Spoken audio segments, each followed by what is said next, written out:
Ilan yung... Ilan?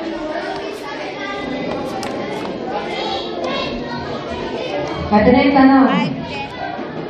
Kay Hari Saul. Ano ang inutos ng Diyos kay Hari Saul? Set for 300 points. Ready, set.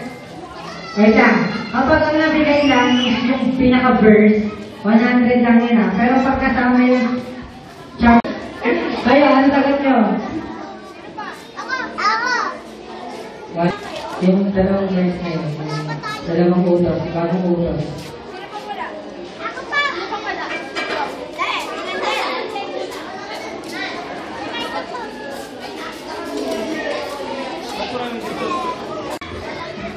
So yung verse na yun is matatagpuan sa Mateo chapter 22, verse 36 to 40.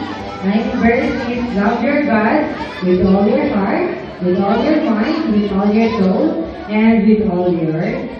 And yung isa naman is love your neighbor. Ang tatong ano, tutuhan. Teacher Angel, para kaya mo kami tutuhan. May nagalera.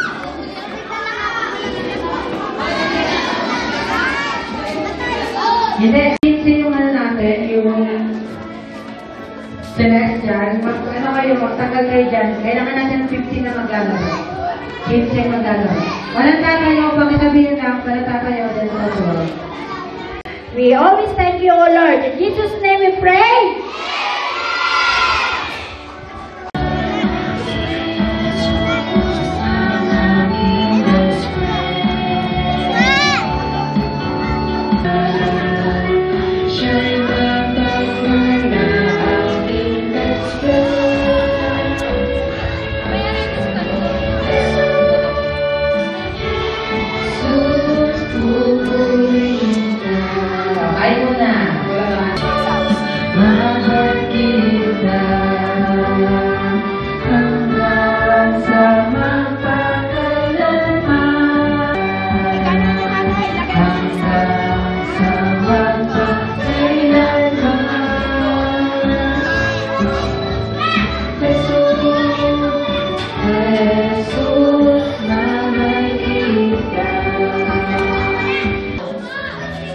Sulat dyan.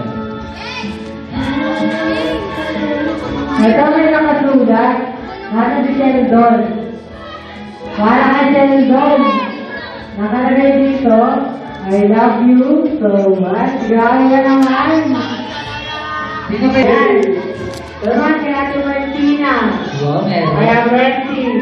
Sabi ko, love.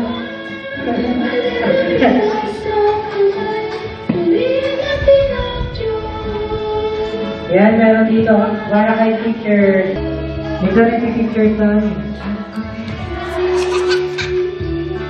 Sana all daw crush si Lia. Ay, sino yung Lia? Sino kayo dito kay Lia?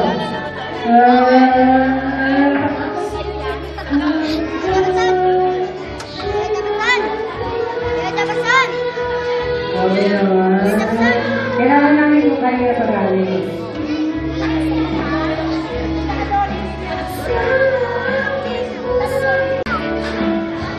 May nabasa ako doon eh.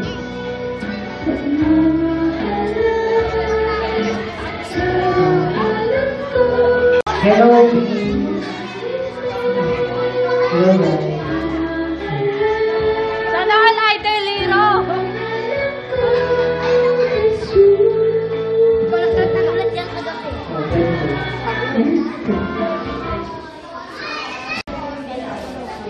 Asan? Kanina ba yun? Hindi memory verse natin ngayong araw.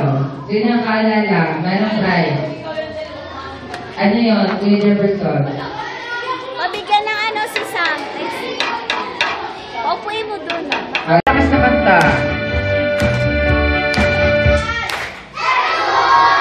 Wait lang.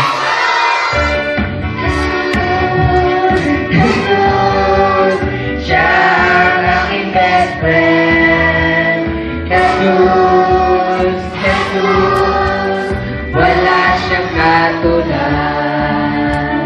Pag mahirap, bigyan niya ako ng tabi.